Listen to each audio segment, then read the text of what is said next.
University of Pennsylvania. You're in Philadelphia. University of Pennsylvania, does that naturally follow? Well, yes and no.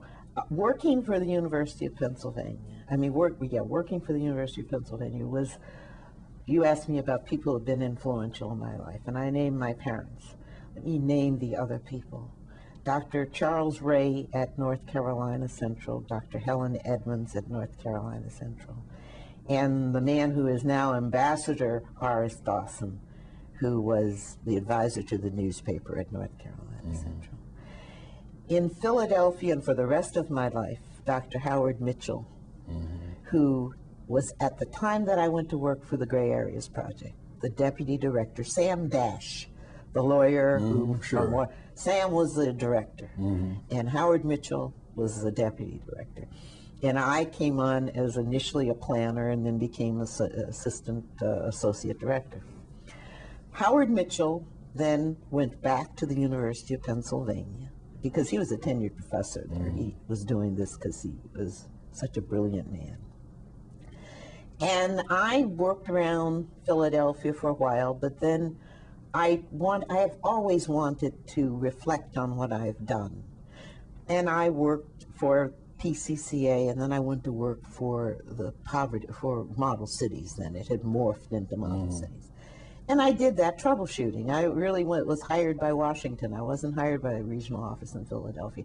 And I was sent to troubled cities to try to make them do right. It was really hilarious. Here I am, some 20-some-year-old kid, going out to Chicago, being sent to Chicago to help Mayor Daley write a proposal that would yield him a $5 million planning grant so that he could get a $25 million grant to do Model Cities in Chicago. I was one of 5 people.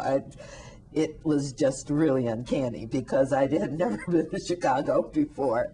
And I certainly, when I think about it, I think I did a good job, but it was really strange to be a young person writing programs for a city of which you are not a resident, in a hotel room for 2 weeks and having your meal. So it was like you were a prisoner. They'd bring you your food and whatever else you needed. So anyway, I had gotten tired of those kinds of things, and I wanted to reflect. I wanted to do some research again. I had done some research at the Wharton Center.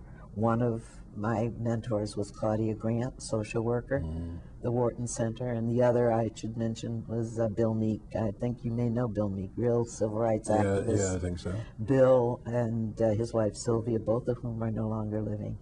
That's sort of the core of people who made me who I am. And I say to them, Howard died last year, but I would say to them, you know, you're responsible for the kind of person I've become, because both Howard Mitchell and Bill Meek were very active feminists.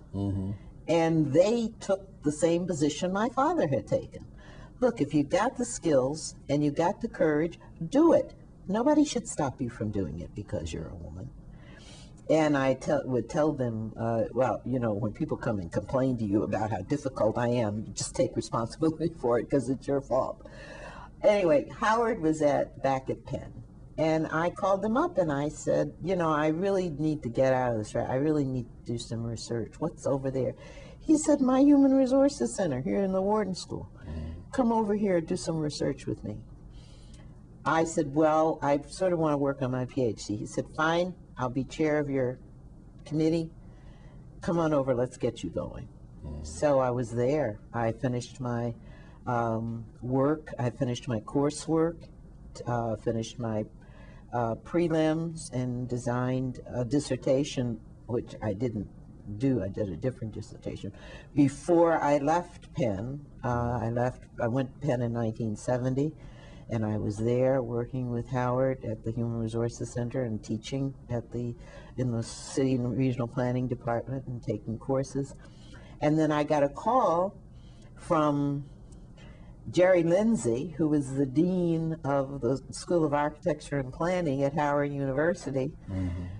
And I had met Jerry Lindsay through a very good friend of mine who was probably one of my closest personal friends, who was a planner named Joyce Whitley out of Cleveland. Joyce's brothers were architects, and she was a planner. Jerry had called her saying, I need a chair for my Department of City and Regional Planning.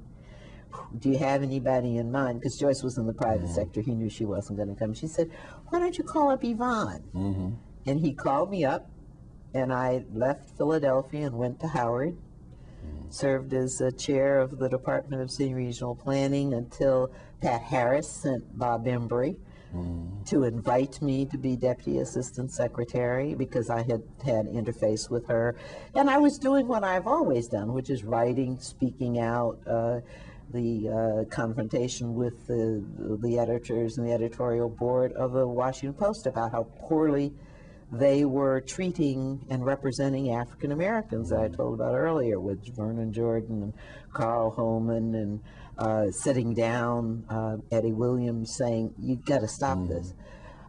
She knew who I was, and she said, go ask her if she will be the Deputy Assistant Secretary for, it was a long title, but it was for planning. The day that I got there, she had decided to make changes in the urban policy structure, which President Carter had created and handed to her to chair. And she then said, I want you to be executive director of the President's Urban and Regional Policy Task Force. So I did 2 jobs for a year, and then the policy was finished. And I stayed on 1 other year as Deputy Assistant Secretary, not doing the policy. The policy went to the White House. My position is, don't ever try to run anything in the White House. You will lose. Yeah, I'm So sure. I didn't want to do that.